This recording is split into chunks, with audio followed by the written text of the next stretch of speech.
Hello students, आज के lecture में हम डिस्कस करने जा रहे हैं सब्सटेंस पी। तो सब्सटेंस पी क्या है? ये एक न्यूरोपेप्टाइड है। ठीक है, तो न्यूरोपेप्टाइड आपको नाम से पता लग रहा है। Neuro means neuron, peptide means amino acid का एक सीक्वेंस। प्रोटीन नहीं बोलोगे, अमीनो एसिड का एक सीक्वेंस है, उसको आप पेप्टाइड बोलते हैं। ठीक है, तो जनरली हम क्या कह सकते हैं कि ये अमीनो एसिड का सीक्वेंस है जो कहाँ होता है, आपके न्यूरॉन्स में प्रेजेंट होता है। ठीक है, तो लेकिन इस तरीके से डिफाइन करना गलत होगा। क्यों?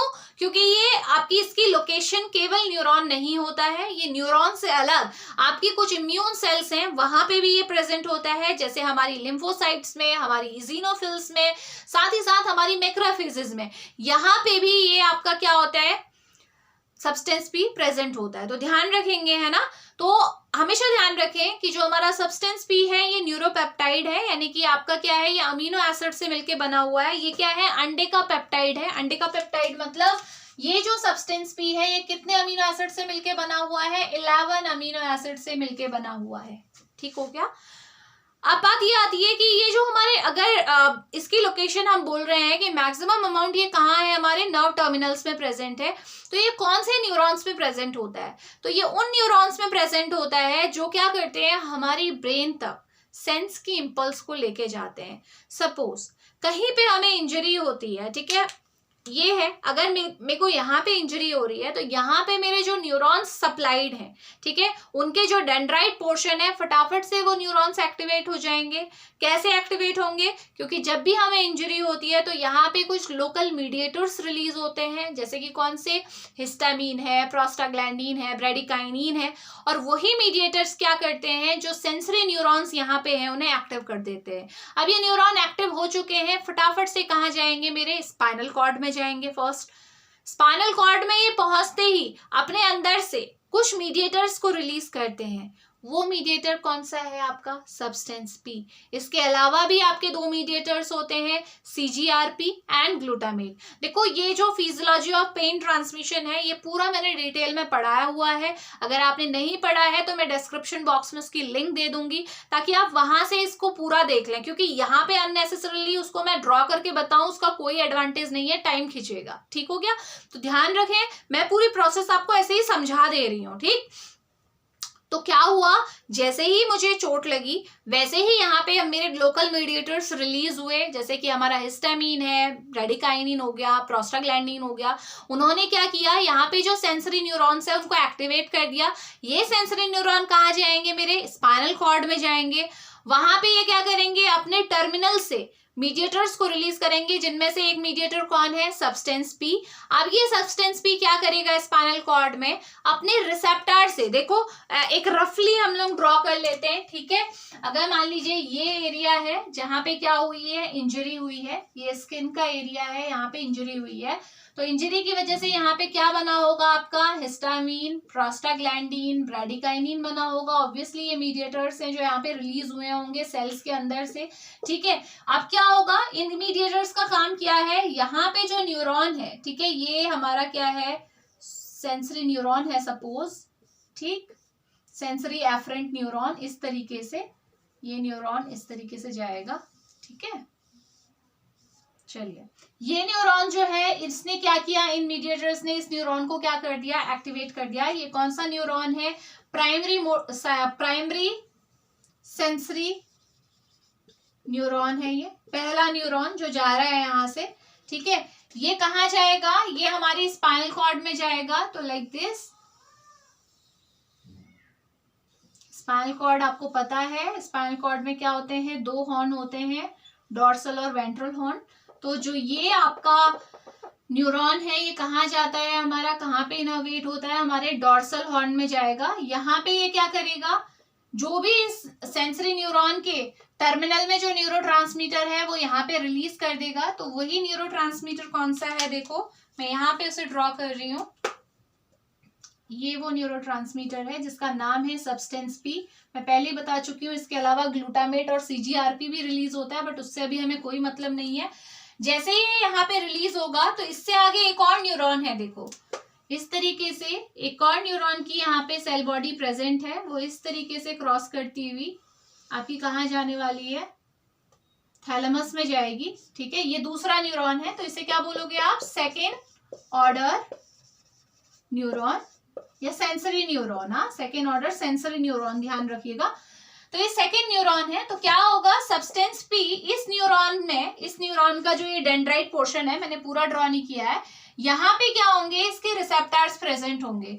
कौन से रिसेप्टर होते हैं बेटे, यहाँ पे मैं इसे ड्रॉ कर देती हूँ, ठीक है। इसको थोड़ा सा मैं बड़ा बना देती हूँ सो दैट यहाँ पे मैं रिसेप्टर्स को दिखा सकूं। ये सपोज ये है, इस तरीके से यहाँ पे आपके क्या होंगे, रिसेप्टर्स प्रेजेंट होंगे। तो फटाफट से क्या होगा, जो ये सब्सटेंस पी रिलीज हुआ है ना, ये क्या करेगा, अपने रिसेप्टर से बाइंड होगा, सेकेंड जो ऑर्डर सेंसरी न्यूरॉन के सरफेस में है। तो जैसे ही ये बाइंडिंग होगी तो ये न्यूरॉन भी एक्टिव हो जाएगा और ये न्यूरॉन जाके सीधे कहाँ इनर्वेट होता है, ये इनर्वेट होता है हमारे थैलेमस में, बताया है ना।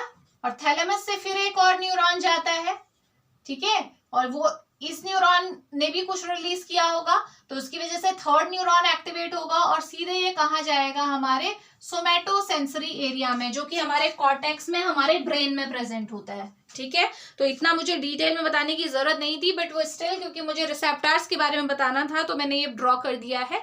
तो इसका मतलब आपको समझ में आ रहा है कि जो पेन परसेप्शन होता है, यानी कि अगर चोट लगी है तो पहला न्यूरॉन जाएगा जो हमारे स्पाइनल कॉर्ड के डोर्सल हॉर्न में आपका इनर्वेट होगा, अपने अंदर से टर्मिनल से सब्सटेंस पी को रिलीज करेगा और वो सब्सटेंस पी दूसरे न्यूरॉन को एक्टिवेट करेगा after binding with its receptor, और इस रिसेप्टर का नाम क्या है, न्यूरोकाइन रिसेप्टर, ठीक है। NK1 रिसेप्टर आप इसे बोलेंगे।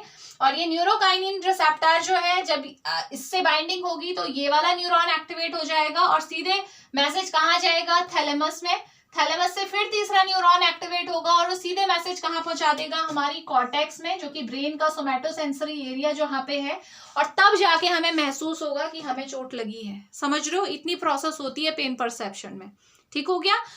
तो ये बात आपको समझ में आई, पेन परसेप्शन में सब्सटेंस पी का क्या रोल है, यानी कि ये क्या करता है, हमारे प्राइमरी सेंसरी न्यूरॉन और सेकेंडरी सेंसरी न्यूरॉन के बीच का क्या है, कनेक्शन है, ठीक है। अगर हमें जा रहा है, पेन हो रहा है महसूस, तो कितना इंपॉर्टेंट है सब्सटेंस पी, आपको समझ में आ गया होगा, ठीक है।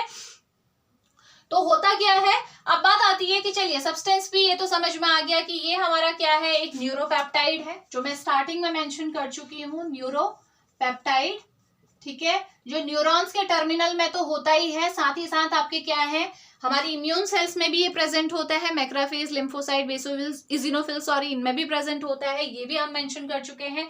नेक्स्ट क्या है, ये कौन सी फैमिली से बिलोंग करता है, टैकिकाइनिन।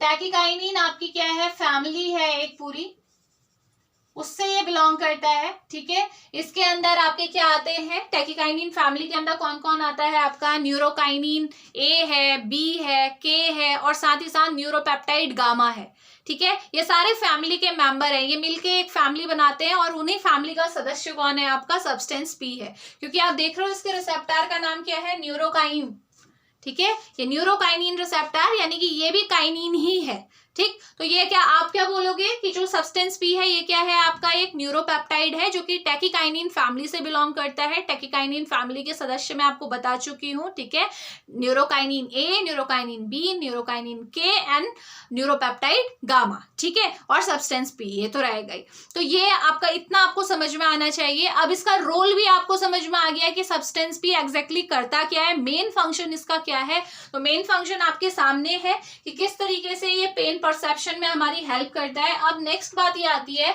कि जो ये आपका सब्सटेंस पी है, इसका एक रिसेप्टर तो मैंने बता दिया, न्यूरोकाइनिन 1 रिसेप्टर।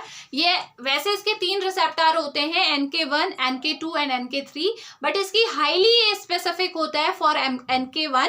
तो इसके जो रिस्पॉन्स आते हैं वो किसकी वजह से आते हैं, NK1 की वजह से ही आते हैं, ठीक है। तो इसलिए यहाँ पे हम NK2 और NK3 को डिस्कस नहीं करेंगे। तो NK1 जो है, इसकी खासियत क्या है, इसके रिसेप्टर के बारे में आपको पता होना चाहिए। ये क्या है, GPCR है, जी प्रोटीन कपल्ड रिसेप्टर है। जैसे मैंने आपको पहले ही बताया है कि जी प्रोटीन कपल्ड रिसेप्टर क्या होते हैं, ये वो रिसेप्टर होते हैं जो जी प्रोटीन की मदद से रेस्पॉन्स प्रोड्यूस करते हैं। तो इसके आप ध्यान में रखिएगा कि अब ये कौन सा पाथवे फॉलो करेंगे, ध्यान में रखेंगे, सेल स्पेसिफिक होता है। कुछ सेल्स ऐसी होंगी जहां पे ये रेस्पॉन्स किसके, कौन सा पाथवे आएगा आपका, IP3 डैक पाथवे यूज करेंगे, और कुछ सेल्स ऐसी होंगी जिसमें ये रिसेप्टर क्या करेंगे, साइक्लिक एएमपी पाथवे फॉलो करेंगे। ये मैंने डिटेल में बताया हुआ है, मैं अभी इसे डिस्कस नहीं करूंगी। फिलहाल के लिए आप जान लीजिए कि जो रिसेप्टर होते हैं ये जी प्रोटीन कपल्ड रिसेप्टर है। कुछ सेल्स होंगी जहां पे IP3 डैक पाथवे फॉलो होगा, यानी कि अल्टीमेटली जब भी कुछ सेल ऐसी होंगी जहां पे सब्सटेंस पी की बाइंडिंग के बाद आपका क्या होगा, सेल के अंदर कैल्शियम का लेवल बढ़ेगा जो कि IP3 डैक के थ्रू होता है। कुछ सेल्स ऐसी होंगी जिसमें आपकी बाइंडिंग के बाद सेल के अंदर साइक्लिक एएमपी का लेवल बढ़ेगा, ठीक है, जिसकी वजह से प्रोटीन काइनेज का फॉस्फोराइलेशन होगा और अल्टीमेट रिजल्ट आएगा। समझ में आ रहा है? ठीक है, इससे आगे हम नहीं जाएंगे। तो इतना तक समझ में आ गया कि सब्सटेंस पी होता क्या है, इसके कौन से रिसेप्टर्स हैं बेसिकली, और कैसे ये हमारी बॉडी में क्या रोल, इसका मेन रोल क्या है वो, ठीक है। अब हम बात करते हैं कि इसके अलावा ये बॉडी में और क्या करता है। ये तो एक मेन रोल है पेन परसेप्शन, ठीक है। नेक्स्ट हम देखते हैं कि वन बाय वन क्या क्या इसके इफेक्ट आपको देखने को मिलेंगे। तो सबसे पहला पेन परसेप्शन हम कर चुके हैं, ठीक है, फर्स्ट जो इसका इफेक्ट है। दूसरा इफेक्ट देखते हैं। दूसरा जो इसका इफेक्ट है वो है आपका न्यूरोजेनिक इन्फ्लामेशन, बहुत इंपॉर्टेंट है, न्यूरोजेनिक इन्फ्लामेशन। तो होता क्या है ना, जहां पे भी आपका क्या है सब्सटेंस पी, जहां पे भी आपको इंजरी हुई है, ठीक है, जहां पे भी इंजरी हुई है, ये वो इंजर्ड एरिया था। तो मैंने आपको बताया था ना, इंजर्ड एरिया में क्या होता है आपका हिस्टामिन, प्रोस्टाग्लैंडिन या ब्रेडिकाइनिन बनता है, या ब्रेडिकाइनिन और हिस्टामिन तो ऑलरेडी वहां पे है, प्रोस्टाग्लैंडिन फॉर्म होगा, ठीक है, एराकिडोनिक एसिड पाथवे के थ्रू, वो मैंने पहले आपको बताया हुआ है, उससे डिटेल में नहीं जाते हैं। तो सिंपल सी बात है कि जहां पे भी हमें इंजरी होती है तो ये मीडिएटर्स रिलीज होते हैं, हमें पता है, लेकिन ये मीडिएटर्स को रिलीज कौन करवाता है, तो वहां पे भी सब्सटेंस पी का रोल है, ठीक है। तो क्या बोलते हैं कि यहाँ पे जो इंजर्ड एरिया है वहां पे क्या होता है आपका लोकली भी सब्सटेंस पी रिलीज होता है, जिसकी वजह से ये क्या करता है, यहाँ पे जो हमारी इंपॉर्टेंट सेल है, कौन सी सेल है, मास्ट सेल, ठीक है, मास्ट सेल, जिसके अंदर क्या है हमारा हिस्टामिन है, हमारी बेसोफिल है जिसके अंदर हमारा ब्रेडिकाइनिन है।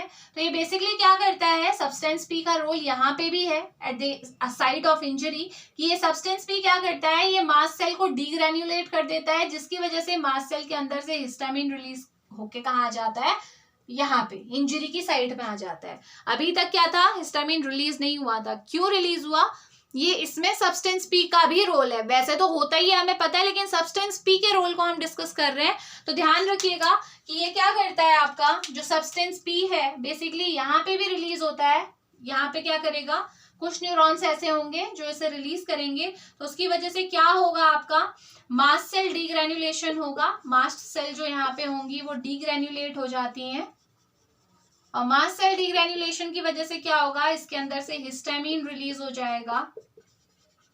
और हिस्टामिन आपको पता है क्या करता है भाई, क्या करता है ये अल्टीमेटली क्या करता है, यहाँ पे जो इंजर्ड साइट में जो हमारी ब्लड वेसल होगी, ब्लड वेसल को क्या कर देगा, ये डायलेट कर देगा। पहला इफेक्ट तो यही आएगा इसका, वैसोडाइलेशन। तो मैं यहाँ पे मेंशन कर देती हूँ, जो वहां पे ब्लड वेसल्स होंगी आपकी साइट ऑफ इंजरी में, उन्हें डायलेट कर देगा।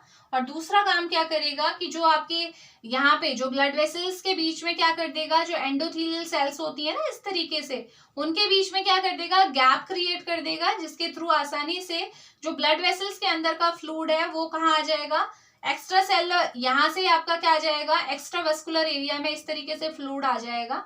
और इसकी वजह से क्या हो जाएगा, क्या होगा नेक्स्ट, वेस्कुलर परमेबिलिटी बढ़ी, वेस्कुलर परमेबिलिटी बढ़ने की वजह से क्या होगा, आपका इन्फ्लामेशन हो जाएगा, है ना, जो ये फ्लूइड अक्युमुलेशन हो रहा है ना, जब आपका वेस्कुलर परमेबिलिटी बढ़ी, जो आपकी एंडोथेलियल सेल्स हैं उनके बीच में ऐसे गैप क्रिएट हो गया ड्यू टू वैसोडाइलेशन, तो उससे क्या हुआ, आपका अंदर का जो फ्लूइड है, प्लाज्मा जो है बेसिकली, वो धीरे धीरे उसमें से फ्लूइड एक्सुडेट होके कहाँ आ रहा है, बाहर आ रहा है, और यहाँ पे इस एरिया में क्या हो जाएगा, इडीमा, जो यहाँ पर टिश्यू है वो क्या हो जाएगा, इन्फ्लाम्ड हो जाएगा। तो इस तरीके से देखो, इसीलिए इसे बोला न्यूरोजेनिक इन्फ्लामेशन, न्यूरॉन्स की वजह से इन्फ्लामेशन हुआ, क्योंकि न्यूरॉन्स से ही सब्सटेंस पी रिलीज हुआ था इस एरिया में, ठीक है। ये न्यूरॉन की बात नहीं हो रही है, और न्यूरॉन्स भी होंगे यहाँ पे, सेंसरी न्यूरॉन, जो क्या करेंगे, लोकली भी सब्सटेंस पी को रिलीज करेंगे at the site of injury, जिसकी वजह से क्या हुआ, आपका इन्फ्लामेशन हुआ। तो ये इफेक्ट आपको सेकेंड इफेक्ट देखने को मिलेगा, जो क्या है आपका न्यूरोजेनिक इन्फ्लामेशन। समझ में आ रहा है, देखो वैसोडाइलेशन हुआ तो इसकी वजह से क्या होगा, जहाँ पे भी इन्फ्लेमेशन होता है वहाँ क्या होता है, जनरली क्या देखने को मिलता है, रेडनेस आ जाती है ना,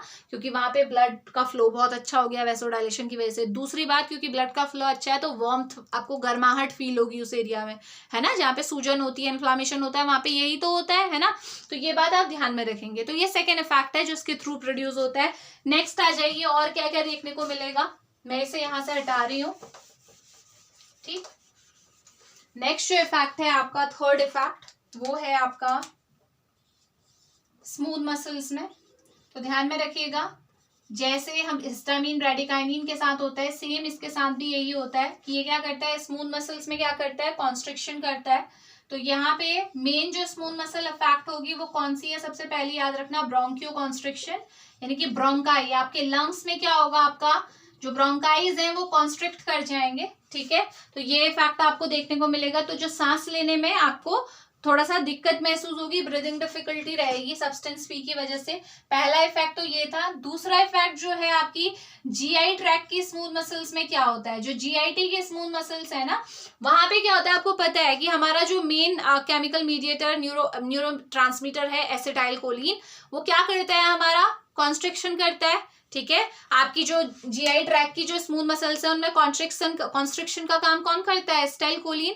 तो जो ये सब्सटेंस पी है, जब ये वहां पे रिलीज होता है, देखो जो हमारे एंट्रिक मोटार न्यूरॉन्स हैं, जहां एसिटाइल कोलिन रिलीज होता है वहीं सब्सटेंस पी भी रिलीज होता है। तो सब्सटेंस पी क्या करता है, एसिटाइल कोलिन की ना सेंसिटिविटी को बढ़ा देता है। जो स्मूथ मसल एसिटाइल कोलिन के अगेंस्ट अपना इफेक्ट दिखाते हैं ना, कि जैसे ही एसिटाइल कोलिन आता है अपने M3 रिसेप्टर से बाइंड होता है और कॉन्स्ट्रिक्शन होता है, ये तो पता है। तो अगर सब्सटेंस पी होगा, जो कि नेचुरली होता है, तो अगर सब्सटेंस पी रिलीज हो रहा है तो वो इस सेंसिटिविटी को बढ़ा देगा, यानी कि थोड़ा सा अमाउंट ऑफ एसिटाइल कोलिन बहुत अच्छा कॉन्स्ट्रिक्शन देगा। तो आप कह सकते हो कि जीआई ट्रैक में ये क्या कर रहा है, ये आपकी सेंसिटिविटी को बढ़ा रहा है, increase sensitivity to acetylcholine. Acetylcholine जब अपने रिसेप्टर से बाइंड होगा तो जो इफेक्ट आएगा वो और भी ज्यादा अच्छा आएगा, यानी कि कम अमाउंट में भी बहुत अच्छा कॉन्स्ट्रिक्शन देखने को मिलेगा in the presence of substance P. तो ये आपको ध्यान में रखना है। नेक्स्ट इफेक्ट आ जाइए, फोर्थ इफेक्ट। तो फोर्थ इफेक्ट इसका बहुत पॉपुलर इफेक्ट है, वो है इमेसिस। तो होता क्या है, ये जो NK1 रिसेप्टर है, जैसे ये स्पाइनल कॉर्ड में प्रेजेंट थे ना, तो सेम ये रिसेप्टर हमारे एरिया प्रोस्टिमा में भी प्रेजेंट होते हैं। कीमो रिसेप्टर ट्रिगर जोन सबको पता है, मेडुला ऑब्लोंगाटा में प्रेजेंट होता है। और जैसे ही ये जो आपका सब्सटेंस पी है वहां पे अपने रिसेप्टर से बाइंड होता है, तो एकदम से क्या होता है, वॉमिटिंग होती है, ठीक। तो वॉमिटिंग हो रही है, किसकी वजह से हो रही है, सब्सटेंस पी की वजह से। तो ध्यान रखिएगा कि इसकी वजह से, सब्सटेंस पी की वजह से क्या हो रहा है, इमेसिस हो रही है, वॉमिटिंग हो रही है, क्योंकि ये मेडुला ऑब्लोंगाटा में अपने रिसेप्टर से बाइंड होके क्या कर रहा है, आपका जब CTZ को एक्टिवेट करेगा तो हमेशा क्या होता है, जब भी CTZ एक्टिवेट होता है तो क्या होता है, वॉमिटिंग ही होती है, ठीक है। तो फोर्थ इफेक्ट ये रहा। इसके बाद और क्या होता है ये भी हम देख लेते हैं। एक और बात ध्यान में रखिएगा, ये क्या करता है, आपका न्यूक्लियर फैक्टर कापा बी को एक्टिवेट कर देता है। और हमेशा ध्यान रखना है ये सेल के अंदर होता है, किसी भी सेल के अंदर ये nuclear factor kappa B present होता है। और जैसे ही ये एक्टिवेट होता है, इसका पूरा डिटेल एक्सप्लेनेशन मैं पहले भी दे चुकी हूँ, आपको भी बस इतना ध्यान रखना है कि जब भी ये फैक्टर एक्टिवेट होता है ये हमारे न्यूक्लियस में जाता है। न्यूक्लियस के अंदर कौन है, DNA। और हमारे DNA में उस जीन को एक्सप्रेस कराता है जिससे क्या बनते हैं, साइटोकाइंस बनते हैं। तो यानी कि न्यूक्लियर फैक्टर कापा बी की वजह से क्या होगा, साइटोकिन प्रोडक्शन होगा। और साइटोकाइंस क्या करते हैं बेटा, ध्यान हो आपको, कीमोटैक्सिस। तो ये क्या करेंगे, देखो जहां पे भी इंजरी हुई है वहां पे फटाफट से कीमोटैक्सिस करेंगे, यानी कि वहां पे आपके क्या करेंगे, जो मीडिएटर्स हैं, जो आपके मेन जो इम्यून सेल्स हैं, उनको फटाफट से लेके आएंगे। साइटोकाइन क्या करते हैं, सेल पूरे हमारे सर्कुलेशन में हमारी इम्यून सेल्स घूम रही हैं, लिम्फोसाइट्स हैं, मैक्रोफेजेस हैं, न्यूट्रोफिल्स हैं, घूम रही हैं। अब कहीं पे भी इंजरी हो रही है वहां पे वो कैसे आ रही है, कुछ ना कुछ उन्हें मैसेज तो मिलना चाहिए ना। वो मैसेज कौन देता है, साइटोकाइंस। और साइटोकाइन कैसे रिलीज होते हैं ये मैं आपको बता चुकी हूँ। तो साइटोकाइंस बनेंगे और ये क्या कराएंगे, कीमोटैक्सिस, यानी कि जितने भी हमारी सेल्स हैं जो आपकी इम्यून सिस्टम में रोल प्ले करती हैं, बेसिकली वुंड हीलिंग में काम करती हैं, उनको फटाफट साइट ऑफ इंजरी तक लेके आएंगे। समझ में आ गया। तो ये था आपका फिफ्थ रिस्पॉन्स जो आपको दिमाग में रखना है। इसके अलावा क्या होता है, अच्छा, वैसोडाइलेशन तो मैं आपको बता ही चुकी हूँ, ठीक है। और ये वैसोडाइलेशन देखो हिस्टामिन की वजह से तो होता ही है, साथ ही साथ जो हमारा सब्सटेंस पी है ये क्या करता है, हमारी एंडोथेलियल सेल्स जो होती है ना ब्लड वेसल्स में, ये एंडोथेलियल सेल्स जो है इनसे क्या करता है, एनओ रिलीज करा देता है। और एनओ क्या करता है, सबको पता है ये क्या है, वैसोडाइलेशन कॉज करता है। तो दो इफेक्ट हो गए, हिस्टामिन के थ्रू तो वैसोडाइलेशन हो ही रहा है, लेकिन साथ ही साथ ये क्या कर रहा है, एंडोथेलियल सेल से एनओ को रिलीज करा रहा है, और ये एनओ भी क्या कर रहा है, वैसोडाइलेशन ही कर रहा है, ठीक है। तो ये भी आप ध्यान में रखिएगा। इसके बाद जो आपका रेस्पॉन्स है वो ध्यान में रखें कि ये जो साइटोकाइंस हैं जो रिलीज हुए हैं, ये एक और फंक्शन परफॉर्म करते हैं, वो क्या है आपका सेल ग्रोथ का, ठीक है। सेल ग्रोथ और सेल प्रोलिफरेशन दोनों में ये हेल्प करते हैं साइटोकाइंस, तो ये भी एक इम्पॉर्टेंट रोल इसका है साइटोकाइन का, ठीक है। और अगर ये साइटोकाइन नहीं होंगे तो हमारी सेल प्रोलिफरेशन नहीं होता है, ठीक है। तो उसको डिटेल में हम किसी और लेक्चर में पढ़ेंगे कि कैसे साइटोकाइन ये करते हैं, बट फिलहाल आपको ध्यान में रखना है कि ये इसका मतलब आप सोच सकते हैं कि सब्सटेंस पी की वजह से साइटोकाइन बन रहा है, तो सेल ग्रोथ और प्रोलिफरेशन में भी इसका रोल रहेगा ही रहेगा। और एक और जो इसका इफेक्ट है, सिक्स्थ इफेक्ट, वो है एंजाइटी। हमें ज्यादातर क्या है, रिसर्च के थ्रू ये पता लगा है कि जितनी भी स्ट्रेसफुल सिचुएशन होती है या इमोशनल ऐसी सिचुएशन होती है, तो वहां पे बॉडी में सब्सटेंस पी का लेवल ज्यादा देखने को मिला है। तो इसका मतलब कहीं ना कहीं ये उससे पता लगाया गया कि कहीं ना कहीं सब्सटेंस पी का एंजाइटी में बहुत बड़ा रोल है। तो इसीलिए हम क्या कर सकते हैं, अगर किसी को एंजाइटी को उससे डील करना है तो सब्सटेंस पी के लेवल को कम करने की कोशिश की जानी चाहिए। तो ये आपको ध्यान में रखना है, ठीक है। ये एक इम्पॉर्टेंट बात है जो आपको दिमाग में रखनी है। और ये सारे क्या है, इफेक्ट हैं किसके किसके, आपके सब्सटेंस पी के, ठीक है। इसके अलावा हार्ट में भी हाँ इसका इफेक्ट है। क्या होता है, देखो जो सब्सटेंस पी है ना, इसका इनहिबिटर होता है एक, वो इनहिबिटर कौन है, कैप्साइसिन। और सबको पता होगा कैप्साइसिन क्या है। कैप्साइसिन आपका किस में प्रेजेंट होता है, चिली में, मिर्च में, है ना, कैप्साइसिन। तो ये कैप्साइसिन क्या करती है, सब्सटेंस पी को इनहिबिट करती है, ठीक है। तो एक रिसर्च के थ्रू पता लगा कि अगर मान लीजिए किसी इंसान को कैप्साइसिन दिया गया, ठीक है, ये रैट में बेसिकली एक्सपेरिमेंट परफॉर्म किया। तो रैट में क्या किया, कुछ एक ग्रुप ऑफ रैट थे जिन्हें कैप्साइसिन दिया और कुछ को कैप्साइसिन नहीं दिया। अब क्या कराया कि बेसिकली ये देखने के लिए ये चीज किया गया कि आपके हार्ट पे क्या इफेक्ट पड़ने वाला है, ठीक है। तो हार्ट में क्या किया, जो हमारी कोरोनरी आर्टरी है ना, उसको क्या कर दिया आपका, बेसिकली वहां पे आपका इंफ्रैक्शन कॉज किया गया, कोरोनरी आर्टरी को ब्लॉक कराया, ठीक है। आपने वहां पे क्लिप लगा दी मान लो, तो कोरोनरी आर्टरी क्या करती है, हार्ट को ब्लड सप्लाई करती है, तो ब्लड की सप्लाई रुक गई। दोनों ही लोगों में करना है, दोनों ही रैट के ग्रुप में करना है, एक जिसको कैप्साइसिन दिया था, एक को नहीं दिया था। तो जब आपने वो क्लिप लगाई और उसके बाद उसे ओपन किया, तो अब आपने ये देखा कि दोनों के हार्ट पे क्या फर्क पड़ा। तो देखने को क्या मिला कि जो लोगों में आपने कैप्साइसिन दिया था, 1 मिनट,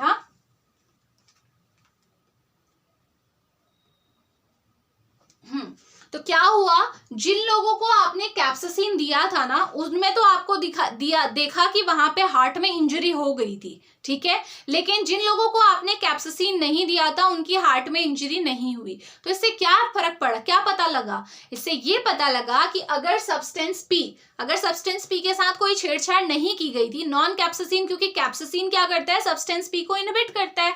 तो जिन रैट्स में सब्सटेंस पी अवेलेबल था, जिनको कैप्साइसिन नहीं दी थी, उसने रीपरफ्यूजन इंजरी होने से रोका। क्योंकि जब भी आपका हार्ट में कभी भी ब्लॉकेज होती है और सडन वो ब्लॉकेज खुलती है, तो उससे क्या होता है, प्रेशर के साथ ब्लड फ्लो होता है और क्या होता है, इंजरी हो जाती है, ठीक है। तो ये देखने को, तो इससे क्या पता लगा, इस पूरे रिसर्च प्रोजेक्ट से ये पता लगा कि जो सब्सटेंस पी है वो क्या करता है, आपका रीपरफ्यूजन इंजरी होने से रोकता है, ठीक है। और आपने जिन रैट्स में कैप्साइसिन दे दिया था, यानी कि सब्सटेंस पी को ब्लॉक करा दिया था, उनमें ये इंजरी हुई।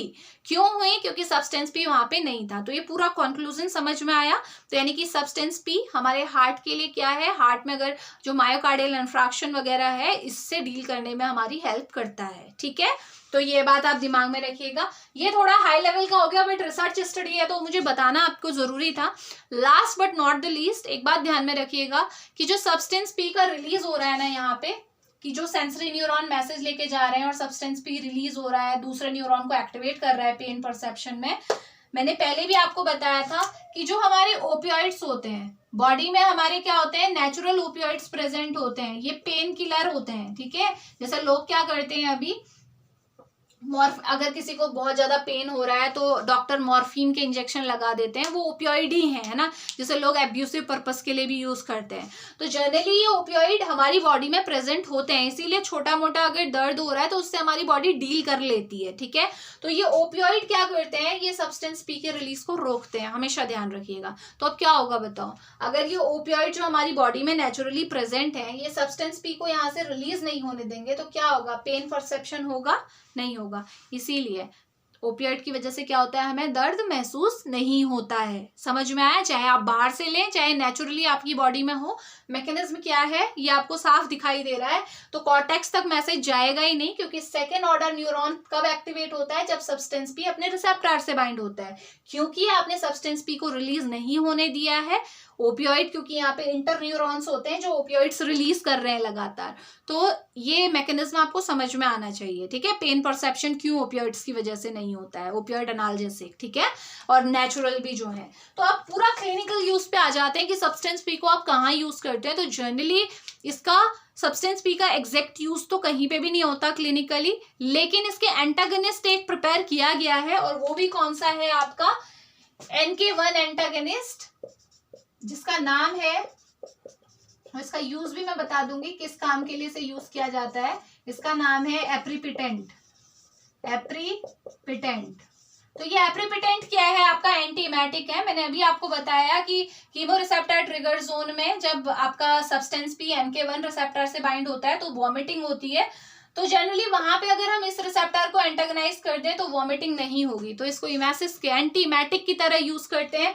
जनरली आप देखोगे कीमोथेरेपी जब चलती है, कैंसर की कीमोथेरेपी चलती है, तो बहुत टाइम क्या हो जाता है आपका, वॉमिटिंग उसका साइड इफेक्ट देखने को मिलता है ना, सिस्प्लैटिन की वजह से आपने सुना होगा वॉमिटिंग होती है। तो उसके इलाज के लिए हम ये एप्रीपिटेंट को देते हैं, क्योंकि हमें पता है अगर हम NK1 रिसेप्टर जो कि सब्सटेंस पी का है उसे ब्लॉक कर देंगे तो वॉमिटिंग नहीं होगी, ठीक है। तो ये है आपका क्या है ये आपका ऑल अबाउट सब्सटेंस पी, कि कहाँ पे सब्सटेंस पी का क्या क्लिनिकल यूज हो सकता है। तो क्लिनिकली इसके एगोनिस्ट को तो यूज करते नहीं है, सब्सटेंस पी को एज इट इज यूज नहीं करते, लेकिन इसका एंटागनिस्ट है आपका एप्रीपिटेंट, जो यूज होता है एंटीमेटिक की तरह, क्योंकि हमें पता है सब्सटेंस पी की वजह से इमेसिस होती है। तो अगर हम इसके रिसेप्टर को ब्लॉक कर देंगे तो क्या होगा, इमेसिस नहीं होगी, ठीक है। तो ये था ऑल अबाउट सब्सटेंस पी। मिलते हैं नेक्स्ट लेक्चर में। Thank you so much.